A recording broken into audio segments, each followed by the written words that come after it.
அமெரிக்காவில் $5000 வாங்குற நம்ம சாஃப்ட்வேர் இன்ஜினியருக்கு கூட $1500 கிட்ட ஒரு செக் வந்தது. அமெரிக்கா வெளிநாட்டுக்கு தானமா கொடுக்குற டொனேஷன் அமௌண்ட் நம்ம நாட்டோட ஒட்டுமொத்த ஒரு வருஷத்து வருமானம் 4% இருந்ததை 12% ஆக்கினார் மன்மோகன் சிங்.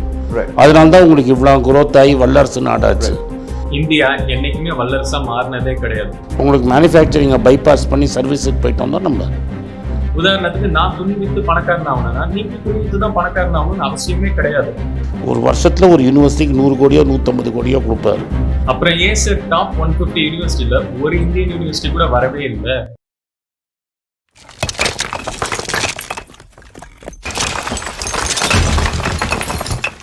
அமெரிக்காவில் $5000 வாங்குற நம்ம சாஃப்ட்வேர் இன்ஜினியருக்கு கூட $1500 கிட்ட ஒரு செக் வந்தது.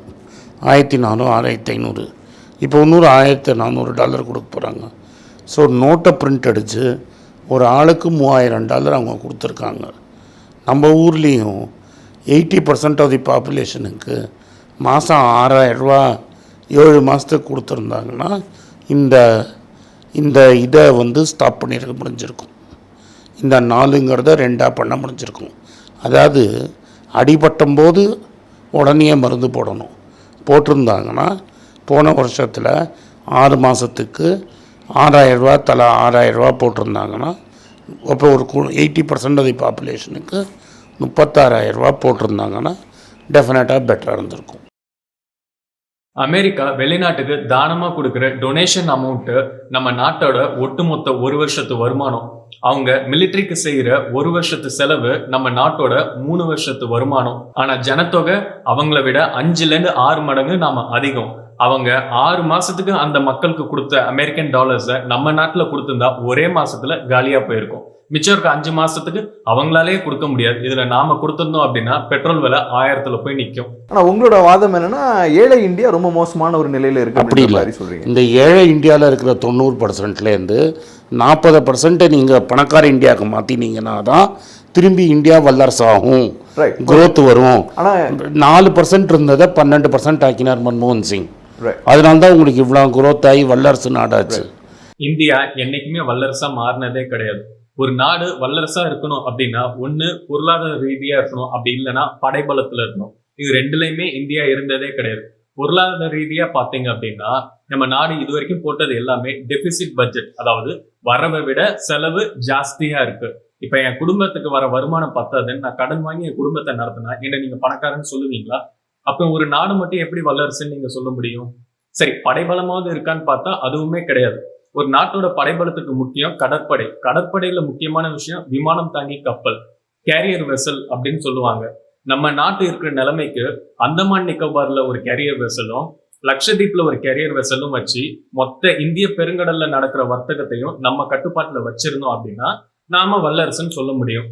ஆனா நம்ம கிட்ட இருந்ததோ ஒரே ஒரு கேரியர் வெசல் விராட் அப்படின்னு ஒண்ணு இருந்தது. அதுவும் 2007 ஓய்வு பெற வேண்டிய கப்பல் 2013 தான் ஓய்வு பெற்றுச்சு. ஏன்னா 2007 ஓய்வு பெறும்போது விக்ரமாதித்யா அப்படின்ற அடுத்த விமானம் தாங்கி கப்பல் வரல. காரணம் பணம் இல்லை, பட்ஜெட்ல காசு இல்லை, அதனால அந்த கப்பல் வரல. 2 கப்பல் இருக்க வேண்டிய இடத்துல ஒரே ஒரு கப்பலை வச்சு அதுவும் பாழடைஞ்ச நிலைமையில வச்சு நம்ம கப்பல் படைய வச்சிருந்தோம். இப்படி ஒரு படைபலமும் பொருளாதார பலமும் வச்சிருக்க நாம எப்படி வல்லரசா இருக்க முடியும்? ஜிடிபி அப்படின்றது வெறும் நம்பர் தான். அது ஒரு நாட்டோட உற்பத்தியை தோராயமா காட்டுமே தவிர்த்து ஒரு நாட்டோட வளர்ச்சியை எப்பவுமே காட்டாது. இண்டஸ்ட்ரியல் ரெவல்யூஷன் மேனுஃபேக்சரிங் வந்தது. People who are in land move to industry and mat more money. இங்கே எங்கே உங்களுக்கு மேனுஃபேக்சரிங் வந்தது? என்னோடய என்டையர் ஆர்கியூமெண்ட்டு உங்களுக்கு மேனுஃபேக்சரிங்கை பைபாஸ் பண்ணி சர்வீஸுக்கு போயிட்டு வந்தோம். நம்ம இன்னைக்கு நம்ம நாட்டுல இருக்க பெருவாரியான மக்கள் கிட்ட நம்ம நாடு ஏன் முன்னேறல அப்படின்னு கேட்டா அக்ரிகல்ச்சர்ல இருந்து மேனுஃபேக்சரிங் செக்டரை பைபாஸ் பண்ணி சர்வீஸ்க்கு போயிட்டோம், அதனாலதான் நம்ம முன்னேறல அப்படின்னு சொல்லுவாங்க. இவங்க எல்லாருமே ஒரு விஷயத்த விட்டுறாங்க. காம்படேட்டிவ் எட்ஜ் அப்படின்னு ஒரு விஷயம் இருக்கு. எனக்கு சில விஷயங்கள்ல திறமை அதிகமா இருக்கும். உதாரணத்துக்கு நான் துணி வித்து பணக்காரன் ஆகணும்னா நீங்களும் துணி வித்து தான் பணக்காரன் ஆகணும்னு அவசியமே கிடையாது. ஸ்வீடன் அப்படின்ற ஒரு நாட்டுல அயனோர், அதாவது இரும்பு தாதுக்கள் நிறைய கிடைச்சது. அவங்க அதை எடுக்கிறதுல கவனம் செலுத்தினாங்க.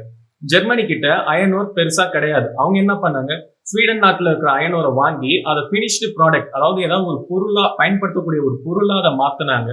அதனால அவங்க தொழில்நுட்பத்துல கவனம் செலுத்தினாங்க. அதனாலதான் ஜெர்மனில இன்ஜினியரிங் அண்ட் டெக்னாலஜி நல்லா வளர்ச்சி அடைஞ்சது. இன்னைக்கு ஒரு ஜெர்மன் மிஷின் அப்படின்னா கண்ணை மூடிட்டு போய் வாங்குறோம் பாருங்க, அந்த அளவுக்கு அவங்க வளர்ச்சி அடைஞ்சிருக்காங்க. இந்த ஜெர்மனிக்கும் ஸ்வீடனுக்கும் நடுவுல இருக்கிறது தான் டென்மார்க். அவங்க என்ன பண்ணாங்க, இவங்கள்ட்ட இருந்து இரும்பு அங்க கொடுக்கறதும் பொருளை இங்க கொடுக்கறதும் போக்குவரத்து எல்லாத்தையும் அவங்க பார்த்தாங்க. இன்னைக்கு உலகத்திலே நம்பர் 1 ஷிப்பிங் கம்பெனி மேயர்ஸ்க்கு டென்மார்க்கோடது தான்.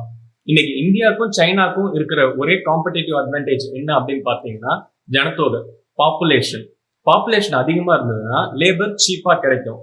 சைனா மேனுஃபேக்சரிங் எடுத்ததுனால நம்ம சர்வீஸ் எடுத்துட்டோம். ஒருவேளை நம்ம மேனுஃபேக்சரிங் எடுத்திருந்தா சைனா சர்வீஸ் எடுத்திருப்பாங்க. நம்ம ஏன் மேனுஃபேக்சரிங் எடுக்கல அப்படின்னா, இங்க ஒரு தொழில் ஆரம்பிக்கணும் அப்படின்னாலே கவுன்சிலர்ல இருந்து மினிஸ்டர் வரைக்கும் லஞ்சம் கொடுக்கணும். அதையும் தாண்டி ஆரம்பிச்சோம் அப்படின்னா ஏகப்பட்ட லேபர் யூனியன் போராட்டம் அப்படின்னு நடக்கும். இதனால நம்ம மேனுஃபேக்சரிங்க்கு போகல. இதுவே நான் என் ஃப்ரெண்ட்ஸோட சேர்ந்து என் ரூம்ல ஒரு 5 பேர் அமெரிக்கால இருக்க ஒரு கம்பெனிக்கு சர்வீஸ் கொடுக்க முடியும். இதனால சர்வீஸ் செக்டர் நம்ம நாட்டுல நிறைய வளர்ச்சி அடைஞ்சது.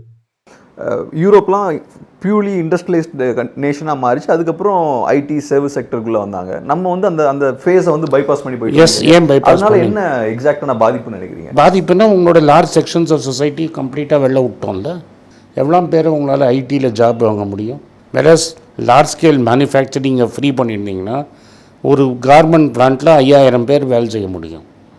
ஒரு மேனுஃபேக்சரிங் கம்பெனில 5000 பேர் வேலை செய்யலாம். ஆனா அவங்க சாப்பிடுற சாப்பாடுக்கு அங்க கேன்டீன்லயே கொடுத்துருவாங்க. பெரும்பாலுமான மக்கள் வந்து வண்டியிலே வந்துருவாங்க. அப்படியே இல்லைனாலும் கம்பெனி பஸ் அரேஞ்ச் பண்ணிடும். ஆனா இதுவே ஒரு சர்வீஸ் செக்டர் ஐடி கம்பெனின்னு எடுத்துக்கிட்டீங்கன்னா அங்க பெருசா கேன்டீன்லாம் இருக்கு, அது ஹோட்டல் இருக்கும். அதுல போய் காசு கொடுத்து தான் நீங்க சாப்பிடணும். அங்க ஹோட்டல் பிடிக்கல அப்படின்னா வெளில இருக்க பல ஹோட்டல்ல போய் தான் நீங்க வந்து சாப்பிடணும். அப்ப அந்த ஐடி கம்பெனியை சுத்தி நிறைய ஹோட்டல் டெவலப் ஆகும். இது பத்தாததுக்கு சில நல்ல ஹோட்டல்ல இருந்து வேணும் அப்படின்னா ஸ்விக்கி, ஜொமேட்டோ இந்த மாதிரி கம்பெனிலாம் வரும். எல்லாருக்குமே பஸ் வசதி இருக்கும்னு சொல்ல முடியாது. கேப் வசதிக்கு போவாங்க. அப்ப கேப் டிரைவர்ஸ், ஓலா, ஊபர் இவங்கெல்லாம் அந்த ஏரியாவை சுத்தி வர ஆரம்பிப்பாங்க. இப்ப இவங்க எல்லாரையும் கூட்டி கழிச்சு பாருங்க, நீங்க சொல்ற அந்த 5000க்கும் மேலேயே போகும். லார்ஜ் செக்டர் எம்ப்ளாய்மெண்ட் தான் உங்களுக்கு பிரச்சனையா இருக்கணும் அப்படின்னா அதுக்கு மேனுஃபேக்சரிங் வரணும் அப்படின்ற அவசியமே கிடையாது. டூரிசம் அப்படின்ற ஒரு செக்டரை டெவலப் பண்ணி பாருங்க, இந்தியால இருக்க பாதி அன்எம்ப்ளாய்மெண்ட் ப்ராப்ளத்தை ஒழிச்சிட முடியும். அதனாலதான் இப்ப இருக்கிற அரசாங்கம் டூரிசம் வளர்ச்சி அடைகிறதுக்கு நிறைய திட்டங்களை போட்டுட்டு இருக்காங்க. ஸோ அதை உடைச்சது தான் மன்மோகன் சிங். அவர் என்னெல்லாம் பண்ணாருங்கிறது வரலாறு ஒரு நாளைக்கு பேசும், இன்றைக்கி பேசாது. இன்றைக்கி அவர் ஒரு வீக் பிரைம் மினிஸ்டர், நீங்கள்லாம் சேர்ந்து முத்திரை குத்திட்டீங்க. You are also guilty as a part of media. But அவர் எவ்வளோ காலேஜஸ் திறந்தார். ஐசர் இந்தியன் பியூர் சயின்ஸுக்கு ஒரு 5 காலேஜ் திறந்தார். ஒரு 20 ஐஐடி கூட அவர் ஒர்க் பண்ண வச்சார். ஹீ ட்ரைட் ஒபாமா மன்மோகன் சிங் ஸ்காலர்ஷிப்புன்னு சொல்லி ஒரு 25 யூனிவர்சிட்டி காசு கொடுத்தார். அவர் 10 வருஷம் பிரைம் மினிஸ்டராக இருந்தபோது ஒரு யூனிவர்சிட்டிக்கும் 150 கோடி ரூபா ஒரு பட்ஜெட்டில் கொடுப்பார். ஒரு வருஷத்தில் ஒரு யூனிவர்சிட்டிக்கு 100 கோடியோ 150 கோடியோ கொடுப்பாரு. அப்புறம் ஏன் சார் டாப் 150 யூனிவர்சிட்டியில ஒரு இந்தியன் யூனிவர்சிட்டி கூட வரவே இல்லை? ரொம்ப பெருசாலாம் நீங்க யோசிக்காதீங்க. ஒரு நாளைக்கு வெளில நடந்து போகும்போது எத்தனை விஷயத்த இது ஐஐடி கண்டுபிடிச்சது, இது இந்த ப்ரொஃபசர் கண்டுபிடிச்சது அப்படின்னு சில கண்டுபிடிப்புகள்லாம் நீங்க பாக்குறீங்க. உங்க வாழ்நாளிலே எத்தனை விஷயத்த நீங்க பார்த்திருப்பீங்க. நெதர்லாண்ட்ஸ் அப்படின்ற ஒரு குட்டி நாட்டுல சும்மா ரோட்ல நடந்து போய் பாருங்க, இது டெல்ஃப் யூனிவர்சிட்டி கண்டுபிடிச்சது, இது ஐண்டோவன் யூனிவர்சிட்டியில கண்டுபிடிச்சது, இந்த ப்ரொஃபசர் கண்டுபிடிச்சதுன்னு ஏகப்பட்ட கண்டுபிடிப்புகளை பார்க்கலாம். ஜப்பான் நம்மளை விட 100 வருஷம் முன்னாடி இருக்காரு. அப்ப நம்ம நாட்டுல திறமையே இல்லையா அப்படின்னு கேட்டா திறமை இருக்காங்க. அவங்க எல்லாம் 5000க்கும் 10,000க்கும் டெம்பரவரி ஜாபா வேலை பார்த்துட்டு உட்கார்ந்து இருக்காங்க. திறமை இல்லாதவங்களாம் அரசாங்க வேலை அப்படின்னு சொல்லி லட்சக்கணக்கில் சம்பளம் வாங்கிட்டு உட்கார்ந்து இருக்காங்க. நீங்க சொல்ற கோடி எல்லாம் விசி, ஹெச்ஓடின்னு எல்லாரையும் தாண்டி கடைசியா கொஞ்சம் தான் கீழே இருக்கிறவங்களுக்கு வந்து சேருது. அப்படி இருக்கிறவங்களும் என்ன பெருசா ஆராய்ச்சி பண்றாங்க? ஏற்கனவே செஞ்ச ஆராய்ச்சி எடுத்து இத்துணோண்டு நவுத்திட்டு நான் பெருசா ஆராய்ச்சி பண்ணேன்னு சொல்லி வைக்கிறாங்க. அதையும் அப்ரூவ் பண்ணிடுறாங்க. இந்த மாதிரி விஞ்ஞானிகள்லாம் வச்சுட்டு என்ன பெரிய கண்டுபிடிப்புகள் நடக்கும்னு நீங்க எதிர்பார்க்கறீங்க? இவங்களோட ஆராய்ச்சின்னு சொன்னா தண்ணி மேல தெர்மாகோலை விடுவாங்க. இவங்களுக்கு கொடுக்குற காசுக்கு பேசாம வேற யாராவது கண்டுபிடிச்சு வச்சிருக்கவங்கள்ட்ட கொடுத்தா கூட நமக்கு ஏதாவது ஒரு கண்டுபிடிப்பு கிடைக்கும். அதனாலதான் இப்ப இருக்கிற அரசாங்கம் இந்த மாதிரி யூனிவர்சிட்டிஸ்க்கு கொடுத்து காசு வேஸ்ட் பண்ண வேணாம் அப்படின்னு சொல்லிட்டு அந்த நிதி கிராண்ட்ஸ் எல்லாத்தையும் கட் பண்ணிட்டாங்க. இதை வேற ஏதாவது மக்களுக்கு பயன்படுத்துற மாதிரி பயன்படுத்தலாம் அப்படின்னு சொல்லி மாத்திட்டாங்க. நான் 100 ரூபாயில் 10% கட்டுற இந்தியாவில் 100 ரூபாயில் இருக்கிற 35% டேக்ஸை 100 ரூபாய்க்கு 23% இறக்கிட்டு இந்த மனுஷன் போடுற பெட்ரோலில் மட்டும் 60 ரூபா டேக்ஸ் போட்டிங்கன்னா எப்படி ஈக்விட்டி வரும்? 100 ரூபாய் சம்பாதிக்கிறவன்ட்ட 10 ரூபாய் வாங்குறதும், 10 ரூபாய் சம்பாதிக்கிறவன்ட்ட ஒரு ரூபான்னு 10 பேர்கிட்ட வாங்குறதும் ரெண்டுமே 10 ரூபாய் தான் கொடுக்க போகுது. ஆனா இங்க 100 ரூபாய் சம்பாதிக்கிறவன் 50 ரூபாய்க்கே வழி இல்லைன்ற போது 10 ரூபாய் சம்பாதிக்கிறவன்ட்ட ஒரு ரூபான்னு தானே வாங்க முடியும்.